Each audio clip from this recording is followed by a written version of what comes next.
Hello everyone, তোমরা সবাই কেমন আছো? আশা করি ভালো আছো। আমিও ভালো আছি। এই দেখো সকাল সকাল রান্না বসিয়ে দিয়েছি, মাংসটা ম্যারিনেট করে রেখেছি। এদিকে পাশে ভাত বসিয়ে দিয়েছি, ডোগা কেটে ডোগাটাও ধুয়ে রেখে ভালো করে ফ্রেশ করে রেখেছি। এদিকে চিকেনটা বসিয়ে দিয়েছি, দেখো অন করে দিয়ে দিলাম। মাংসটা কষাচ্ছি ভালো করে, না কষালে আবার খেতে ভালো লাগে না খেতে। এই দেখো মাংসর ঝোলও দিয়ে দিয়েছি, ঝোলটা দিয়ে এদিকে ভাতও বসিয়ে দিয়েছি।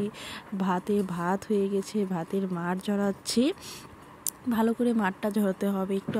আমাদের আবার বাঙালির মানুষের কি জানো, একটু ভাতটা আবার বসাতে হয়, মানে মাড় ঝরানোর পরে। দেখো মাংসটাও হয়ে গেছে, মাংসটা নামিয়ে নিয়েছি। এখন হলো ডোগাটা বসিয়ে দেবো।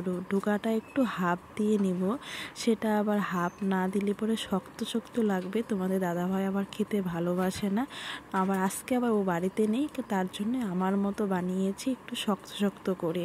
আমার শক্ত শক্ত খেতে খুব ভালো লাগে না। যারা যারা খাও তারা বুঝতে পারবে ডোকাটা শক্ত থাকলে খেতে কতটা টেস্টি। আমার তো ভীষণ ভালো লাগে। দেখো এদিকে গল্প করতে করতে ভাত নিয়ে নিয়েছি, ভাত এদিকে নিয়ে এসেছি, তরকারি নিয়ে এসে ভাতও খাচ্ছি। দোকানে এসে দেখি ছেলে গামছা পরে জাম্বুরা খাচ্ছে, দেখো ঝাল লেগেছে।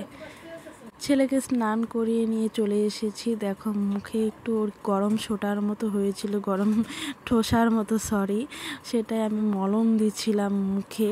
এদিকে ছেলেকে ফ্রেশ করিয়ে বিছানা চাদরটা ধুয়েছিলাম, চাদরটাও ভালো করে বিছানাটা করে নিলাম। ওর বিছানা, ও বড় হয়েছে ঠিক 3 বছর, তাও পেচ্ছাপ করে, তাই প্লাস্টিক দিয়ে ওকে ঘুম পাড়ায় সবসময়, দিনের বেলা হোক আর রাত্রিবেলা হোক।